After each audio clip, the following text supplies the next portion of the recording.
Hey, very good Thursday to you. We are starting with breaking news for you this afternoon. The American Indian leader who spearheaded opposition to the Dakota Access Pipeline has been ousted as Standing Rock Sioux Tribe chairman. The unofficial vote count in yesterday's tribal election shows Dave Archambault got 37% of the vote, while opponent Mike Faith got 63%. Archambault conceded defeat in a statement today, saying that he will continue to advocate for issues facing his community. Now, the tribe opposed the pipeline over fears that it would harm cultural sites and the tribe's Missouri River water supply. Protests failed to stop it, though the tribe is still fighting it in court. Archambault's call earlier this year for large-scale protest camps to be disbanded did upset some tribal members. Faith says he's not sure how big of an issue that was in the election, but says that the reservation has numerous other problems. Also breaking for you today, a North Dakota man convicted of committing sex crimes against a child has been sentenced to life in prison without parole. 38-year-old Russell Everett Jr. of Washburn was charged a year ago and convicted by a jury in June. Prosecutors had asked that Everett be sentenced to 20 years in prison, but the judge went well beyond that recommendation, summarizing Everett's history of substance abuse and his criminal record before handing down the life sentence. Everett told the judge that he maintains his innocence. Well, it was certainly nice to see the sunshine today. Kind of gray back out there once again as we take a live look at our Storm Team Skycam network. For an update on that Thursday afternoon forecast, let's send it over right now to meteorologist Lisa Green. Yeah, we're currently under some clouds here in the valley that are blanketing us, making it seem a little bit gray out there for now. We've got temperatures into the 50s, and where we still have some sunshine, we're in the 60s, low 60s in places like Devil's Lake and down south, Sisseton, at 74 degrees right now, so there are some warm spots out there. And here's a look at what's happening. There's a little disturbance swinging through the valley. It's produced a couple of raindrops here in Fargo-Moorhead. Most of that rain starting to move on from Fargo, and you can see the clearing line right around the Grand Forks area. So as that drops southward, we're going to see that wind pick up out of the north and some clearer skies, obviously, for us for the afternoon. So sunshine developing from north to south, but if you're under the raindrops, just hang tight. They'll be there for a little while longer before moving on here for the rest of the day. Here's a look at our planner. We'll experience again some partly to mostly cloudy skies in Fargo for a little while until the sun comes out, and then we'll be rising back into the mid to upper 60s for today. So more details on the entire valley, what we can expect, and we'll look ahead to this weekend as well coming up. Sounds good, Lisa. We'll see you in a little bit. Developing for you today, police in the Fargo area are still on the lookout for a driver who was able to get away from them during a high-speed chase overnight. Officers say that they first tried to stop the car north of Moorhead just after midnight on suspicion of drunk driving. The chase, which hit speeds of 60 miles per hour, crossed into Fargo and finally ended near the Target store in South Fargo when police decided to call off their pursuit. Also developing this morning, a motorcycle driver is in jail on suspicion of DUI after an early morning crash in North Fargo. Police telling Valley News Live the man rear-ended a car in front of him at 4th Street and 6th Avenue North around 2 this morning.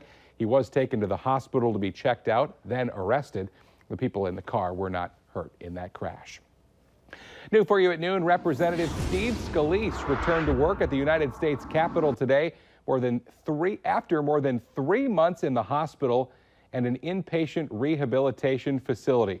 The House Majority Whip was shot during a June 14th congressional baseball game practice. Scalise this morning took part in a vote series. He also addressed his colleagues on the floor. It is his first public appearance since the shooting. Well, also new for you at noon, the North Dakota legislature will be challenging Governor Doug Burgum over his veto powers. The bipartisan Legislative Management Committee voted this morning to pursue litigation in the state Supreme Court. Legislators contend that the governor violated his veto powers by changing several parts of spending bills. Burgum says in a statement that the intent of the vetoes was to protect executive branch authority and that the lawsuit isn't, quote, a prudent use of taxpayer dollars. As one gets ready for court this afternoon, another suspect in the Savannah Gray Wind murder has pleaded not guilty. William Hain was scheduled for a preliminary hearing next week, but court documents now show that not guilty pleas were filed by his attorney Tuesday afternoon. Hain is facing charges of conspiracy to commit murder and kidnapping and is due back in court in December. Meanwhile, his girlfriend Brooke Cruz is scheduled to appear in court this afternoon on those same charges. Cruz and Hain lived in the same apartment building as Graywin, and Graywin's newborn child was found in their apartment days after Savannah went missing. Savannah's body was found several days later in the Red River north of Fargo. We are following new developments in Puerto Rico today, 8 days after Hurricane Maria flattened much of that island. Basic resources like food, water, fuel, and medicine are increasingly hard to find. The Trump administration did move this morning to waive restrictions on foreign ships. That should allow for more deliveries, but some members of Congress say action has been too slow. Puerto Rico's governor, meanwhile, flew to one of the hardest hit areas yesterday.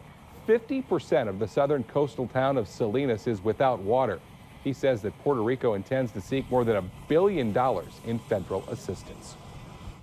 Indonesian and foreign tourists at the resort island of Bali rushed to take flights home today amid threats of a major volcanic eruption. Authorities have raised the threat level to the highest possible for Mount Agung, and more than 100,000 people have been evacuated. Meantime, check this out. This is volcanic ash spewing as high as 1.5 miles in the air on a completely different Indonesian volcano. This is Mount Sinabung. It's erupted many times in recent years. The last time was 2016 when 6 people were killed.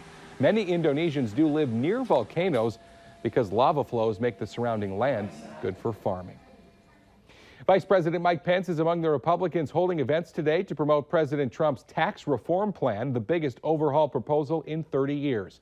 In announcing that plan yesterday, the president said the $6 trillion cut is focused on working class Americans. Democrats, however, insist it favors the rich. The primary change for individuals, a simplified tax code that would reduce 7 current brackets to 3. The plan also calls for slashing the corporate tax rate from 35% to 20%. Republicans tout the simplicity of the new code, saying that most Americans will be able to complete their filing on a single postcard.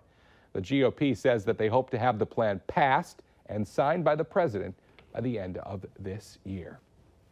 Quite the party overnight in Cleveland for a Minnesota sports team. From worst to the wild card.